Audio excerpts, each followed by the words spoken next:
Hello and welcome to another Sonic Talk. This is sort of Sonic Talk special where we're kind of I'm really pleased to be able to talk to Rachel Claudio. I don't know if you remember it's 5 years back, which is really hard to imagine it's that long.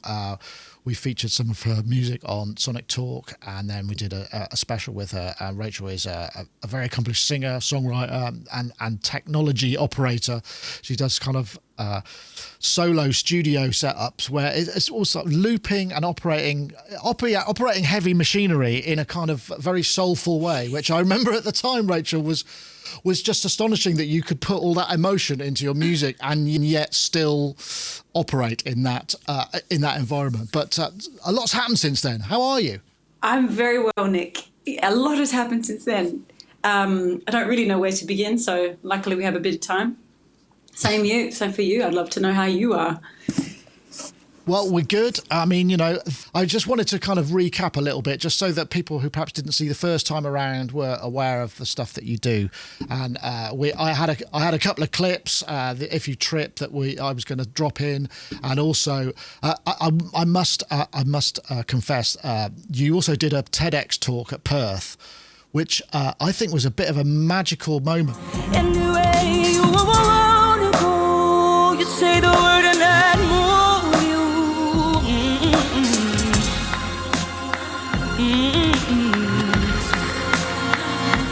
I was a rock star.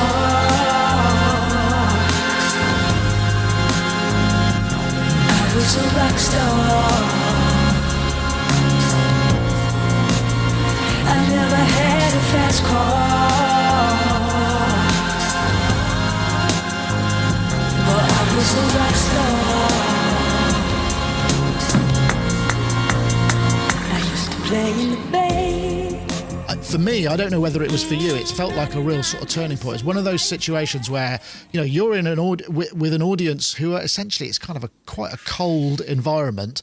You're talking about technology and then you perform something.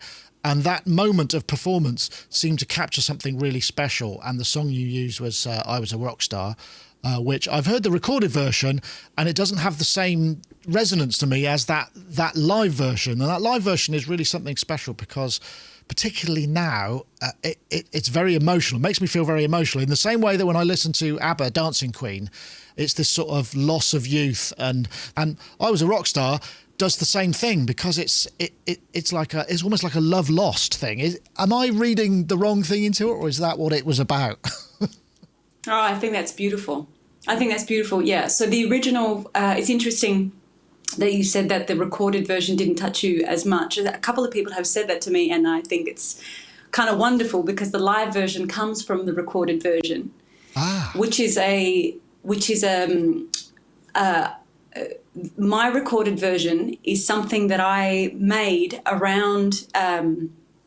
So I Was a Rockstar was born from. I was working on a series called Midnight Sun in Europe, which was like the HBO series in Europe at the time, and it was such a beautiful honor for me to work on it with a composer named Nathanael Meshali and Antonio Gambale, who did the score for Unorthodox. He was nominated for a couple of Emmys for it. Just two incredible people.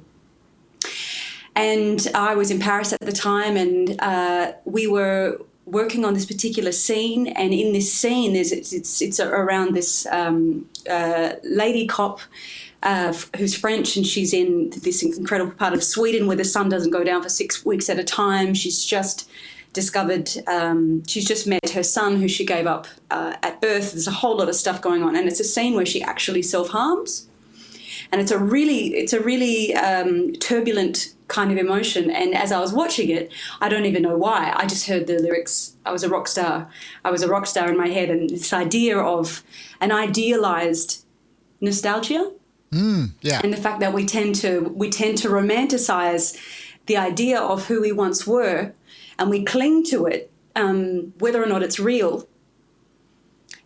If not for anything else, then to make us feel better about. I mean, this is not to do with what you and your child, obviously, Nick. But it's not far off, to be honest, in a way. I mean, it's right. Just going back to the actual moment of performance, because I was reading the comments yesterday, and there's a load of people going, what's amazing is how that came across in essentially, it's a seated room of what appears to be, I mean, I'm paraphrasing and completely putting my own take on this, a bunch of eggheads who are kind of intellectuals who are there to learn something about something they don't know, which is the technology and the soul of music. Which is a leap of faith.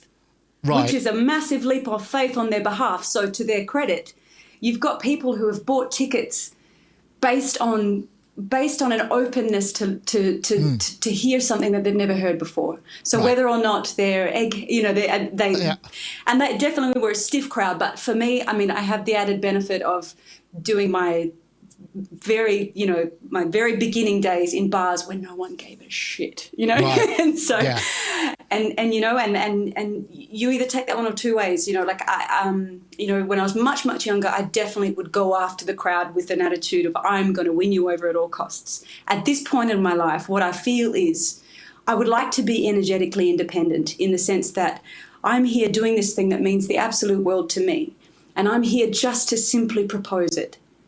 And I would like for that to be enough for me.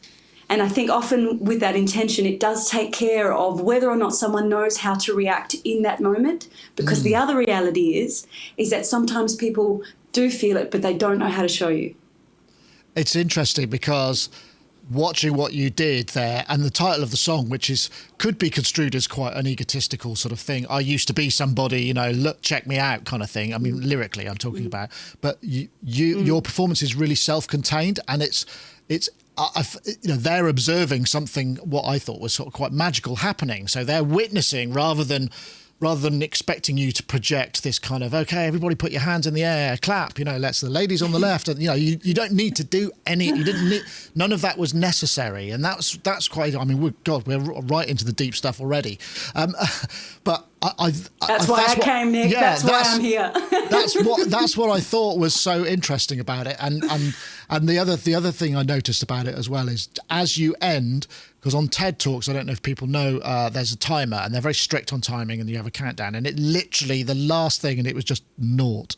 And that was the perfection of that kind of, you finish the song, and I have never noticed. Did you not see I've that? I've never noticed. You just taught me a thing. Yeah. Yeah. I've never noticed that. Well, the other thing that you might really appreciate hearing, Nick, is that I did not sleep for 3 months before that day. It was the most terrifying moment of my whole life. And wow. It's like I have a couple of, regrets, and all the regrets are is the knowledge that you obtain after the moment that you really need it, isn't it? Yeah.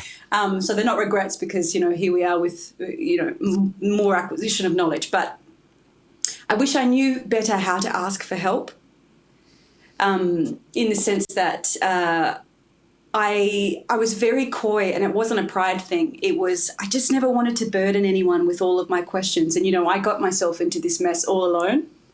Right. When I say this mess, I mean, it's,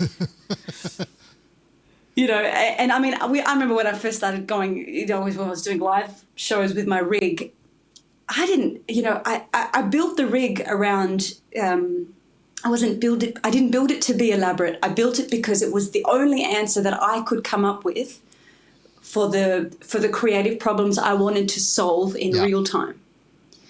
And so, I'd be there live, and, and something would go awry, and I didn't know if it was the USB hub or that MIDI bit, or the hard drive, or right? And I'd be singing, trying to stay connected, and my brain would just be sort of listing through, and then if I can't figure it out, where am I going to go from there? Right? And it was just hardcore artistic extreme sports. Yeah. I don't have the adrenals for it now, But I had nightmares for months before that TED Talk that the machines would go down, or that something would happen and I wouldn't get to have my my eloquence, right, the way I wanted it in that moment, which was because obviously, music must. the problem with this setup when it goes down is that you lose time, and when you lose time, energy falls. You know, music is nothing but tension and release, and so if you take too long for it to build, you've lost everyone, including yourself, right? And so this was my big horror. And if you watch it again, it's one of the parts that I loop, I can't remember what it was. I didn't hit the record button properly, and it doesn't loop the first time, and I am driving nails into my own stomach because I had to loop it twice. So this kind of thing. You know. That raises so many interesting questions, because part of the reason that the looping thing works and this sort of solo musician with all the technology works, or whoever it may be, or the singer-songwriter, is this high wire, the risk factor, the adrenaline and the risk that you get, the energy that somehow goes into that performance is picked up by the crowd, by the audience, whoever it may be, whether they're there or remote, and it speaks to them. I don't know if you've seen any of Mark Rebillet's stuff, who's he's a very visceral looper. He's a French-American guy, actually, Mark Rebillet, and he's quite profane, but the risks he takes live, I mean, he'll just go, and he's just got an RC505 looper, a keyboard and a mic, and he raps, but some of the music he makes is astonishing, and I've watched some of his live stuff, and it's really life affirming, because you watch it and you just think, oh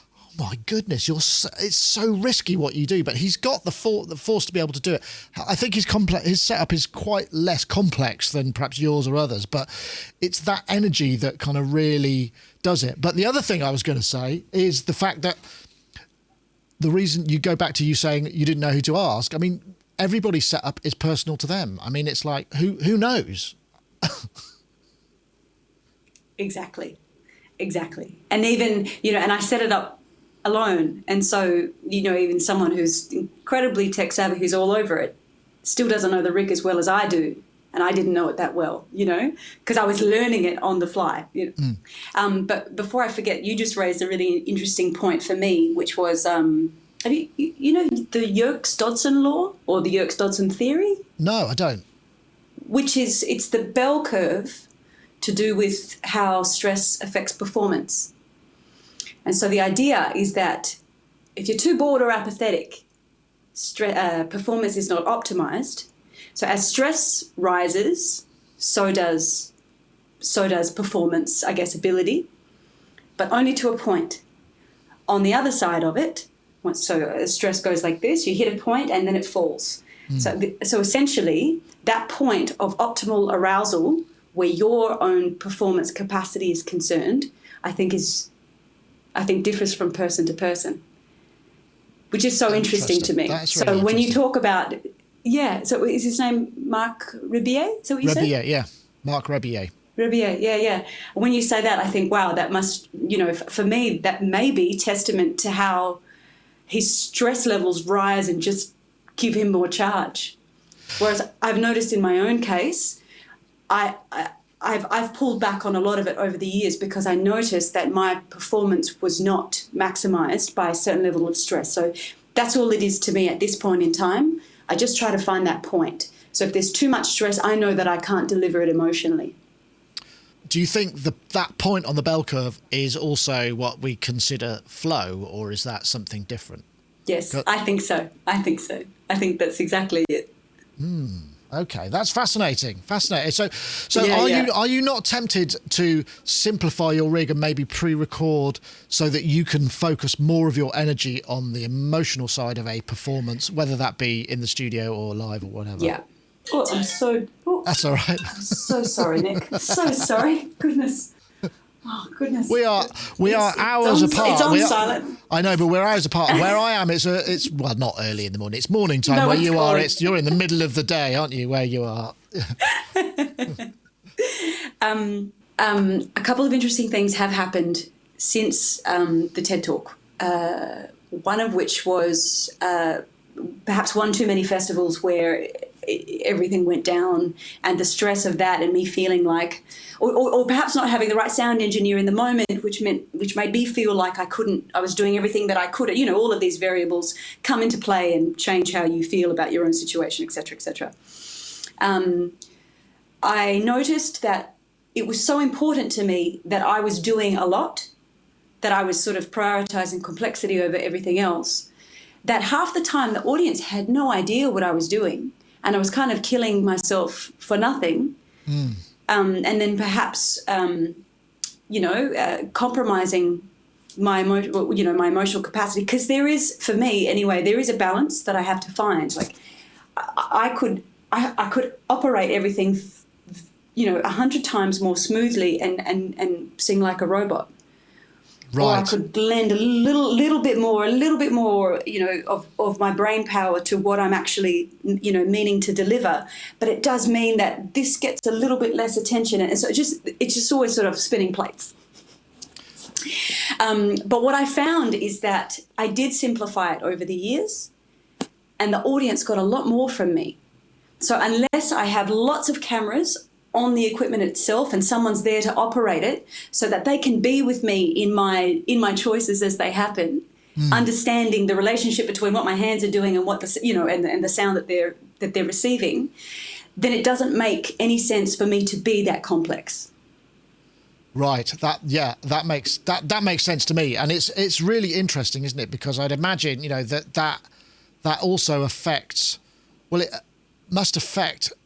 The path of least resistance is something that we probably learn, isn't it? We learn it's like you said, I don't need this to be this complicated. I just want to be able to turn it on and do my thing. But you also want the flexibility of going, you know what? I'm liking this bit. Let's carry on here for a while. So finding the technology that enables you to do that, for starters, which for many people is Ableton Live. I mean, there are other options now, but that has been a big enabler for those things. Loopers, not so much, perhaps, because they're very fixed, aren't they? If you're using an actual proper looper, I think it depends on the operator. Right. Oh, okay. Yeah, maybe so. Do you know what I mean? I mean, and when you spoke to me about this person who I can't wait to check out now, Mark Rubier, I'm probably just going to keep coming back to him, and you spoke about the simplicity of his setup. Yeah. I imagine, because I don't know who he is yet, that part of the beauty of what he does is that the audience can connect his risks with what they're understanding. Yeah, and often he will abort. He'll go, oh, that's crap. That's just not working. Let's start that again. And that, because of the way his method of delivery, that's totally acceptable, and it's because it's not a highbrow thing, it's sort of raw entertainment, and it's not for everybody. I mean, lots of people will find it offensive, because he is. Nothing's for everyone, though. No, that's true. Nothing's for everyone. Not even the watered down dilute. That is especially not for everyone. It may be for a larger amount of people, but I think when all is said and done, we shouldn't ever forget that nothing is for everyone. I don't know. Yeah. For me, there's a lot of freedom. There's a lot of freedom in that, because I think that so many of us this is interesting. This throws up another. It's a primary motivator for a lot of creative people, isn't it? There's usually some kind of peer approval that you can trace back to an uncle who was disdainful, or your mum or your dad or whatever, and that you're constantly just trying to go, see, I can do this. I mean, you can take it to the kind of like Hollywood Psycho kind of movie, or you can take it just a little bit. It's just a little bit of a motivator, and it's the primary, because being creative is a risky business. I mean, why on earth would anybody in their right mind want to expose themselves to this degree, especially if you're a singer? It's even more kind of bearing. My question to you, Nick, is why do you do it? Well, I'm pretty upfront about it. What I do is different. I think I've been through various phases in my career where, to begin with, I was all about the musical expression and the technological crossword puzzle, the puzzle. And I still enjoy the crossword puzzle, the puzzle of figuring out how to do stuff, this whole video setup, whatever it may be. I like to solve a problem. Musically, I think I think initially, when I was a teenager, I was quite unconfident, and I think it was probably borderline depressed, and I had quite a lot of anxiety. And the music the jamming with people of that age release this massive rush of endorphins, you know, in the rehearsal, in the jam phase. You know, you might smoke a joint or whatever and just find this thing that just grew out of 2 or 3 people doing something that none of them individually could have achieved. And I think I became slightly addicted to that feeling. And then as I got involved in commercial music, I became, I suppose, addicted to the measurement of the success of that, which again was feeding my ego, which may well have been something that I needed to reinforce because of my lack of confidence or whatever. I don't find that now. I mean, I'm upfront about it. I like the feed of the ego. You know, when I release a video, I put a little riff at the end of it. I want to see what people think of it. I put some music out, which is very, very rare. I want to see what people think of it. It makes me feel good. It makes me feel like I'm doing the right thing. I'm doing something of value. And I think it's probably the same ultimately for most creative people to a degree. I think so too. And you know what makes me giggle is when people on the internet say things like, just stop worrying about what other people think, because humans are wired for attachment. There's no getting around this stuff, you know. And so often I think that when we believe ourselves to be completely independent of the opinions of others, we're just sort of, you know, masking, we're blinding ourselves to that fact, you know. I think that you can temper it in many ways. Like a few years ago, I came up with the concept, you know, I really wanted to be open to growth, and I you know, I wanted to be open to criticism, and I made them believing everything I read on the internet about myself for a little while, and it nearly killed me. I mean, that just sounds so idiotic now, doesn't it? But, no, I wanted to grow, you know, and so it was just awful. And it took me it took such a chunk out of me before I figured out that a lot of people aren't seeing a human on the internet. They're seeing the projections of their own insecurities, and so they go after whatever. It doesn't have anything to do with you. And it took me a while you can consciously understand something before you integrate it. You know, It took me a long time to integrate it. But since then, I came up with this concept of what I call the sacred council, which is I have a very select number of people who I believe they know where I've been, and I believe they know who I am, and I think they understand my intent and perhaps my capacity of where I could be. And they are the closest pair, you know, the closest ears that I could get to perhaps what I would think of myself if I wasn't me. I totally get what you're talking about when it comes to reading, because I went through a phase, it was just after Christmas, where there were people, you know, starting to, you know, they say, you know, the YouTube comments, when they become negative, that means you're sort of getting somewhere because you're reaching a number of people that don't have a connection with you, so they're quite happy to be rude or whatever. And it got to a point where I was like, that's a nice way of looking at it. This is getting too much. And I really started to question, what's the point in this? I don't need this kind of criticism. And I think a lot of it's unfair. There was a particular person who I won't single out, but it made me feel really low about it for a while. And then I just thought, there's no, you know, if you're doing a gig, you're very rarely, at least if you're not doing confrontational music that might have a hate message or whatever, is somebody going to come up and say, you're rubbish, I really hate that, I want my money back, I really don't, and I don't, by the way, your shoes are terrible and you're a bit fat. You know, that doesn't happen at a gig. It only happens in the internet. You know, this is a completely separate space. So you have to kind of ring fence opinion there, because quite often the loudest negative voice is amplified to almost like a movement. It's like, well, hold on, there was one comment in, you know, a video that has 50,000 views, and that's the one that you've given credence to. And it's completely our unnecessary. Negative bias is amazing for that, right? Yeah. On that subject, when you say it like that, it really makes me feel like, you know, the internet is such a breeding ground for unchecked internal dialogue that somehow ends up at the end of people's fingertips. Unchecked internal dialogue. I like that. You know what I mean? I mean, the same way people, you know, they speak badly of themselves inside their heads without even, you know, listening to it. And this is probably, you know, arguably the basis for all of the negativity all of the negativity on the internet. Maybe so, yeah. I spent the entire day with my toddler, and so forgive me if it takes me a little bit. Yeah, the language. Remember how to speak English again. Yeah. Well, I mean, this brings me on to a question I had actually written down. I mean, so much has changed. This is where this conversation started, and fantastically has branched out like a Mandelbrot somewhere else, which is what I was hoping for. You know, since that TED Talk, you did a couple of albums. To Kill an Empath was the last one, which is a really interesting title. And I believe a lot of that was written while you were kind of pregnant and ready to have a child, and now you've had a child. I mean, that's an enormous difference. I mean, I'm not a woman, but I know it affected my life massively when my daughter was born. So, I mean, how has that affected your creativity and your journey through, that stuff? Because I'm interested in that. Yeah. Well, I think I probably, how it's affected me, I probably can't even quantify it. And a lot of it, I'm sure I don't even know yet. But the most interesting thing that has perhaps the most relevance to our conversation is off the back of what we've just spoken about. Up until my child was born, music was my entire identity for as long as I can remember. Her gift to me, my partner was in India at the time. I was 20 weeks pregnant, and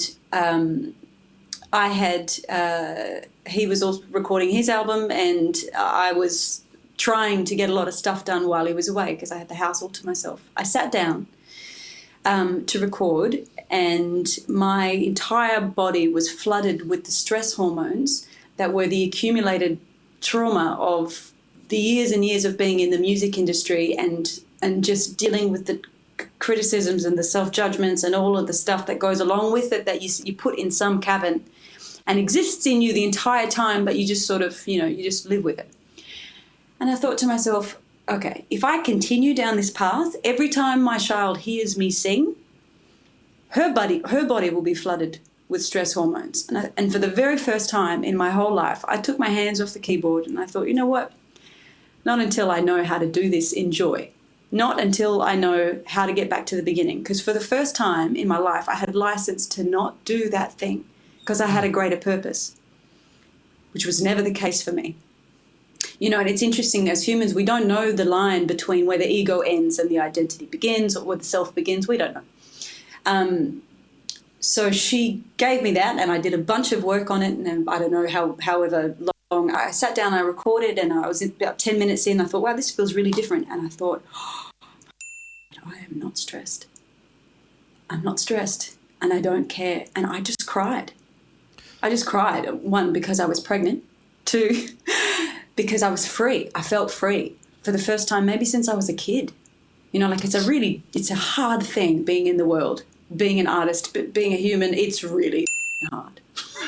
And you know what I mean? The greatest gift to me is that, Nick, I don't care anymore in the best possible way. It is such sweet liberation.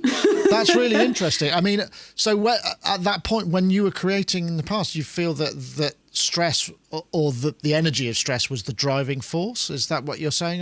Not the driving force. It's something that I had to constantly battle with. And it comes back to, I'll say completely unabashedly, I think it exists for everyone. It's just the fear of judgment, And as you mentioned, I think especially for singers, you've got your heart on your sleeve in a world where it's just, everyone's got their own demons. They're projecting onto each other, and you're doing your best to stay open because you know that you must be open in order to create. And the need to create is the driving force. But along the way, and the demons can serve you, of course, creatively, but at the same time, they can destroy you. So you just you get ripped to shreds as you get these, shards of dip or whatever.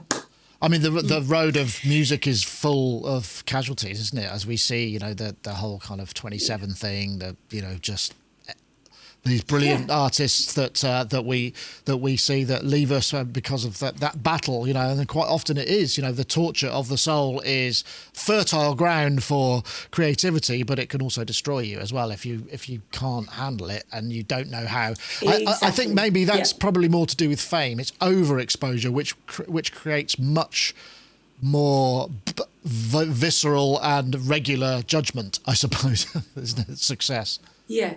Yeah, that's a great way of saying it. Yeah, absolutely. But I would like to continue to operate from the perspective that perhaps there's enough cultural pain that sits in all of our DNA There's enough life experience for me that sits in my belly the entire time that I will always be able to draw upon. I don't want to glorify pain in order to continue my career.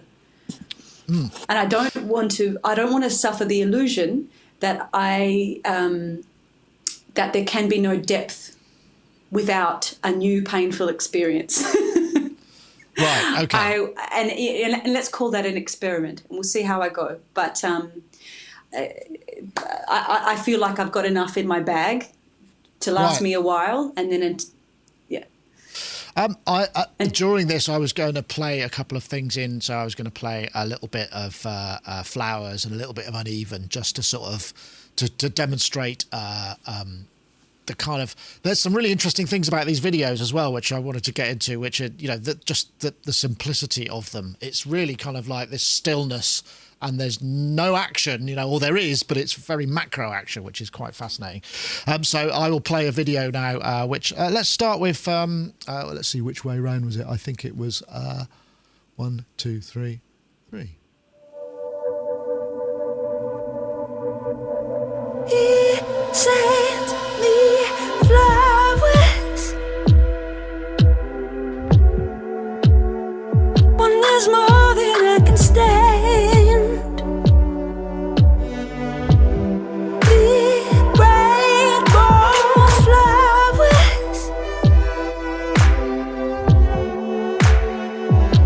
Acidic in my hands.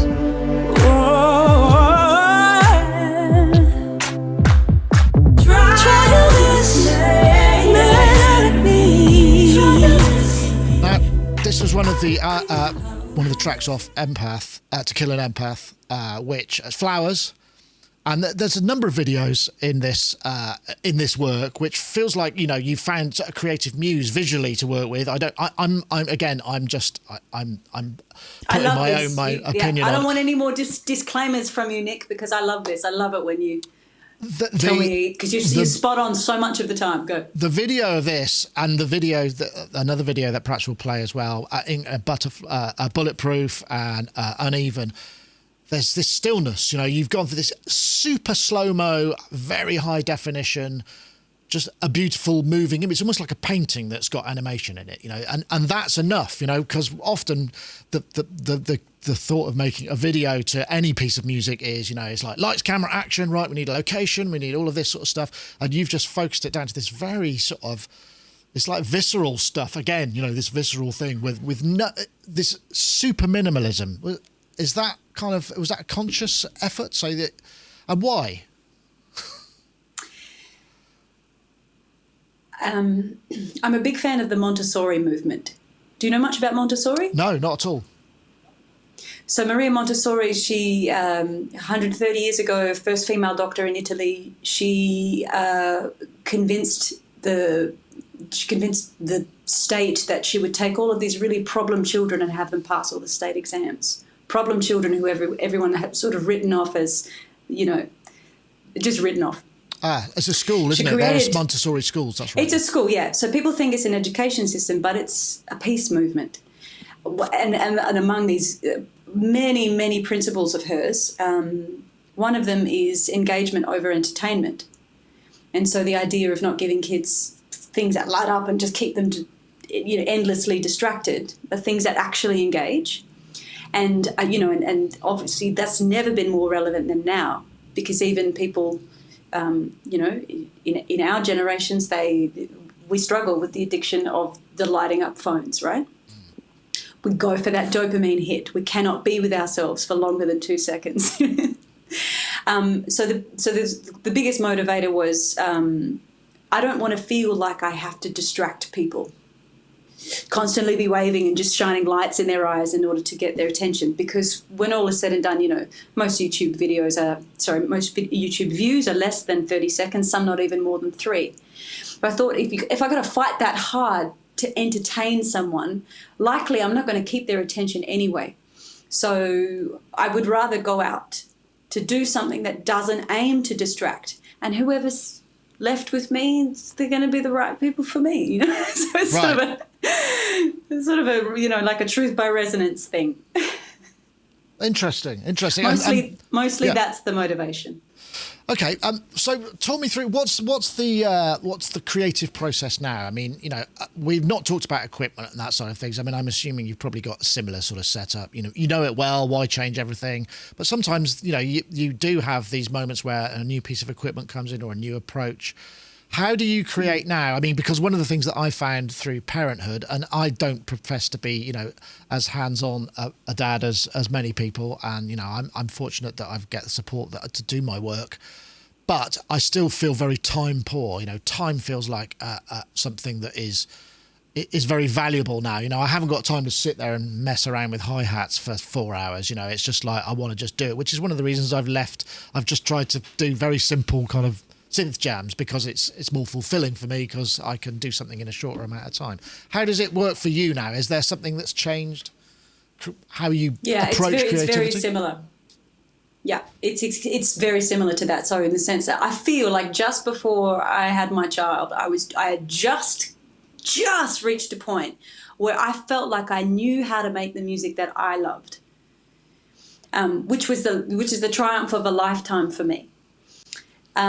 And so now the challenge is, how do I make the music that I love in 15% of the time when the whole point was that I would lose myself for days and days and days in the studio. My daughter, she's really funny. She brings me these random books that are mine, and she'll just open to a page. But she does it often. It's very funny to see what she comes up with. So she brings me a book. I can't remember that. Giant Fish, I can't remember, by David Lynch. And I open to a page and it's like, any creative endeavour needs at least 4 hours to really get into, and then you're off. And I thought, well, thanks, David. Thanks for the support. Yeah. I definitely do not have 4 hours at my disposal at any one time. So this is the big interesting thing. But it's coincided with a time in history where we are being asked to no longer be as artisanal as we once were, where people would once study their entire lives to craft this single beautiful thing. It's just, we don't exist in these systems anymore, and we could either, bemoan it, or we could look at the beauty of what it has created, which is diversification and, an ability to be more elastic. And I thought, okay, well, I've just got to learn, one,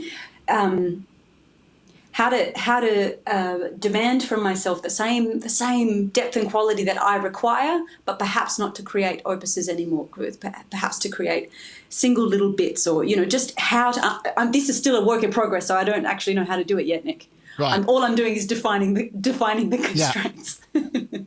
And trying to work out how to solve what is the problem that I'm trying to solve, but beyond the fact that because I cannot get more time at the moment, but what I can do is change my perception of, what my music is supposed to be. That's the thing I do have control over.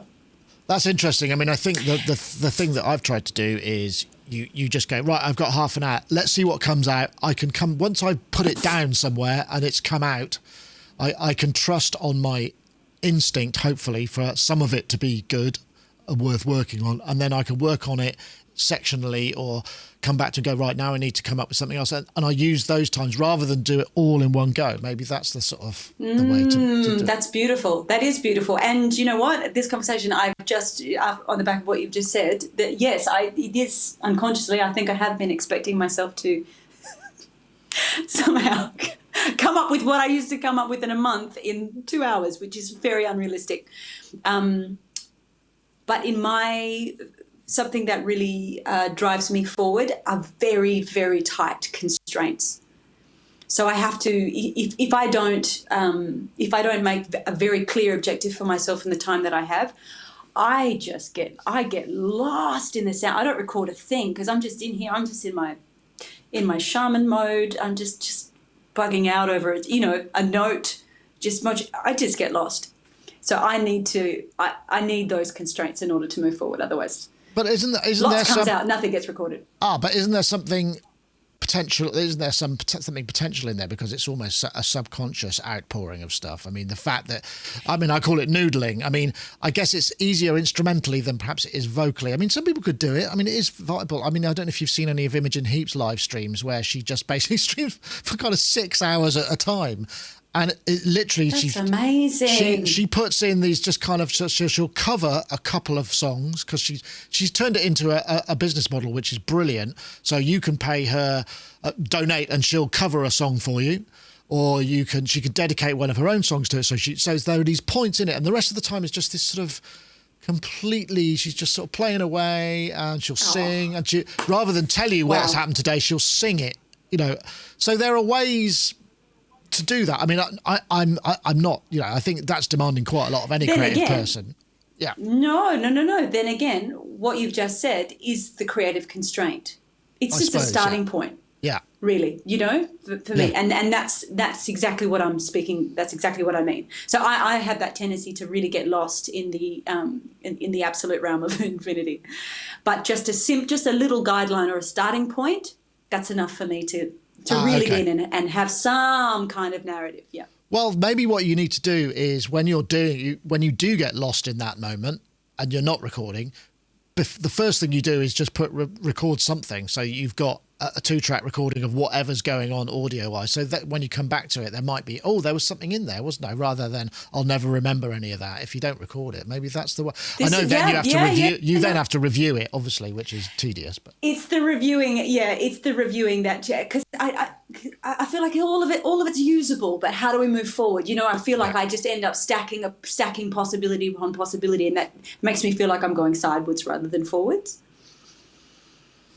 Yes. Well, I mean, throwing the all of this kind of creative doubt and creative conundrums in, and then now we have this kind of world situation, which has resulted in a lot of social isolation for people, which for musicians and singer-songwriters and people who work in the studio is not as big a change to their status quo as for many, because their job is generally not social unless they're gigging all the time. Mm-hmm. I mean, this is another mix that we have to throw into it because, you know, mentally we're all up and down and kind of, you know, it's like you may be thinking creatively, I feel really good, but the world is completely screwed and we're all going to die. You know, I mean, these oscillations between these kind of extremes, I mean, that and you've got a new child and stuff, the future, all of these things must be affecting. I mean, have you found that your outlook has become bleaker, or have you been more positive, or have you had to work? How have you managed that side of things? That's a big question. I realise. I beg your pardon. It's a big question. Yeah, that's okay, Nick. We can trawl.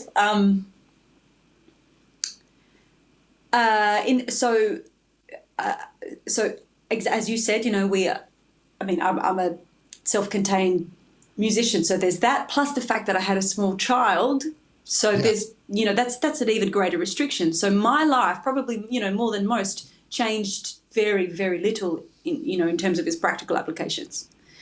I realized I had to be very very selective about the voices that I let into my world at the time, because the greatest risk to me, even greater than any potential COVID, seeing as though I was actually, you know, we was kind of quarantining for months before that, accidentally, was just the potential damage to my own psyche that I was going to transmit into my relationship with my child. So, you know, I don't purport to know where the world is going to go, and that's the thing that and nor does anyone, that's the thing that I ride on. You know, there's that theory that the greatest conspiracy theory is to imagine that it all works out well. Right. What a great thought. Yeah, and all futures are imagined, and I really ride on that. Right. So I really ride on it because it has no. There's just. I mean, let's be prepared. Let's be kind of prepared for the worst, but at the same time, I think the best thing that I can really do for my child is offer her all the light that I have in this moment, where everything is actually very, very well, and to use that momentum to move forward. That's all I can do. It's the most I can do. It's the only thing I have control over, is how I imagine the future. So I imagine it to be well. And it doesn't matter if I'm wrong or right, because all that it impacts is this moment where I am right. Everything is well. I think that's a really good point. I mean, another aspect that's come in because of all this isolation, people have stopped work. And for many people, music is a hobby rather than a vocation and something they do all the time. There's become this sort of space for people to become creative in, which is both good and bad. I mean, musical instrument sales and that sort of stuff is up hugely because people are following their dreams or following their hobbies. But at the same time, there's this immense pressure to come up with something good now. Okay, you've got all the time. Now you have to do something worthwhile. I mean, which of course you don't, but that I think also to a degree, and I think for also creative people who are full-time creatives because they're not gigging or not touring anymore. Okay, now you can do more albums. Now you can do more songs. Do you get a sense of that? Absolutely. Yeah. And I really feel like all of it, regardless of whether you are finally writing that screenplay or you're still procrastinating as you were when you thought that you wouldn't if you just had the time, it's all very revealing, you know. And I think a couple of things that I did in the last couple of years when I had no time, I didn't have the space to be creating music, but I did have the space to be on my phone while my child was asleep on me. I did a couple of courses on trauma and just a bunch of stuff around understanding human attachment, and a lot of it was to do with because I wanted to understand how my own child was wired, and this is, you know, the geek in me being a parent, I guess. But my goodness, has it helped? And one of the biggest takeaways from the last couple of years was how we can use our behaviour as indicators rather than something to constantly fight against. You know, if we look at the way, the more we learn about the brain, the more that we understand that things that we consider to be personality traits like laziness are just a wiring. They're just a wiring because at some point, arguably during the years of 0 to 3 or 0 to 6, someone was disallowed from being productive, you know, or disallowed from from carrying out tasks that allowed them a sense of satisfaction. So the brain couldn't link up action to reward. And so the sabotage happens before we even begin. And I think that's the case with many people who are desperately creative. Desperately because they're not, they can't well, yes, but also, they know I they've got something again, inside of them. That comes down to confidence, doesn't it? And judgment and other complicated matters. It's yes, like, well, I don't want to risk this kernel of joy inside me being quashed by some cruel commenter or rejection or whatever. Because it's the only thing that I hold on to. You know, well, it's the only thing that I have left to actually hold on to. And I cannot, exactly, you cannot risk. Wow. Okay. I think we're going to lighten things up a little bit. I mean, not that it's not heavy, but it's. I'm going to play a little bit of this video because I'm sure there's a great story because I saw this post on your Facebook page, and it's Bulletproof, and the video for that. I would give you everything. If you stay in my world, I would give you everything. If you stay in my world, rain falling on a molten roof, I'm made solid by the rhythm of you. There's the truth. There's the truth. The world's kinda cool for all we know, but would I have if I didn't have you? I mean, it's a beautiful piece of music. I mean, it's very soulful. It's almost kind of like gospel-y in a way. And the video, again, is this sort of slow motion macro where I think you put it in, it's not as beautiful as you think, actually being in a tiny little room in 100 degrees heat or whatever with large butterflies that have actually very sharp legs crawling over your half-naked body is a very weird experience. And I just thought, that'll be a great story. Let's bring that up. Oh, it's a great story, yeah. So I have this incredible friend whose name's Annika Manis, and she loves to create epic installations bringing together artists that she loves. I was supposed to be in Florence doing a live performance. She had seen me at NGV, the National Gallery in Melbourne, and we had been on the phone and we were planning for this thing in a 15th century palace in Florence. And then I was pregnant, and we figured out that I wouldn't be flight safe by the time I was supposed to perform.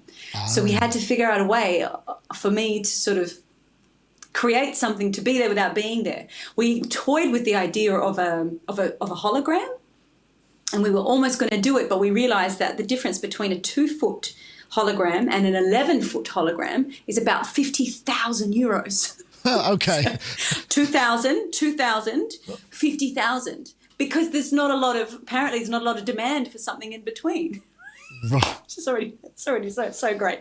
Holographic demand. So we threw the hologram. And this all happened. We only found out I was already in Latvia to create the hologram, and it was just a mistranslation between my beautiful Latvian friend and me. And so I'm in Latvia, and I'm like, Annika, we can't actually do a 5-foot one. We've got to do 11-foot or 2. She's like, let's not worry about 2. What is this? Help me, Obi-Wan Kenobi. You're my only hope. Like, it's not. You know. And so we completely changed the game. This is when we decided to go with these stills. She said, "We'll come up with another concept." I was like, "Oh, okay, this I can do." And the thing with working with my friend Martins is that every time I said anything to him, he would look at me and he'd go, "Okay, let's do it." His brain would. So I was like, at one point, I was like, "Martins, are there any big butterflies in Latvia?" "Yes, we have giant butterflies." I was like, "Okay, great. Do you know where to find them?" "Yes, I know someone with sanctuary." He's a terrible Latvian accent at the moment. And I was like, "Okay, amazing." He was just saying yes to everything. And so we went really early to the sanctuary. They require heat, butterflies, in order to fly. So we had these gas heaters. And because it was very cold outside, so all of the doors were shut. There was hardly any oxygen in the room. And I was thinking, is my child's brain going to be okay? Because I'm 6 months pregnant at the time. It's like, just get it done, Rach, I'm thinking. And so, I'm pregnant and I'm half naked, and there's sugar syrup on my back.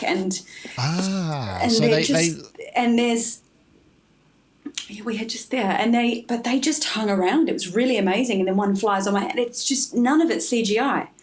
It was incredible, and you'll see in the version. Well, they sort of form this Trinity formation on my back. It was just extraordinary, and absolutely fucking awful, because I'm trying to be in the moment, and I'm trying to think of all the emotions that I would like to convey through the thing, which is the idea of breaking free to the other side of whatever I'm doing in my mind,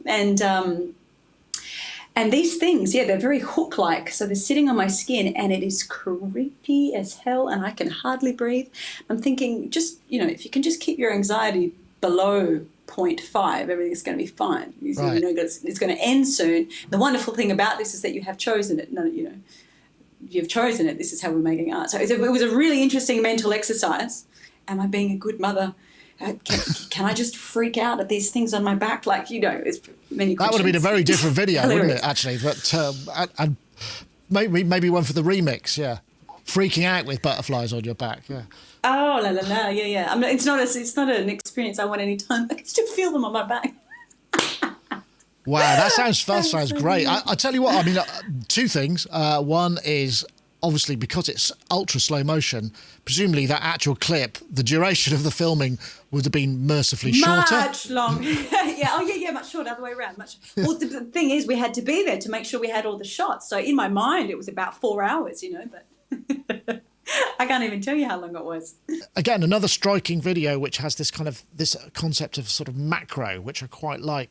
It's a good paradigm for, like, slow down, check this out, rather than scroll, And the other point, it does sort of join something I was mentioning before, the idea of sitting with our difficult feelings rather than constantly just sort of shutting them down. Oh, just think of the positive, I think this is probably the basis of most diseases in the Western world, is that we continue without ever giving any credence to what the body is trying to say. That particular song I wrote, someone very close to me passed a few years ago, and their life was being prolonged artificially, and I just thought it was ridiculous. He didn't want to be around anymore, right? And I thought how selfish our concept of love is, which means I want you with me at all costs, you know. And so there's an irony in the lyrics. So I would give you everything if you stay in my world, you know.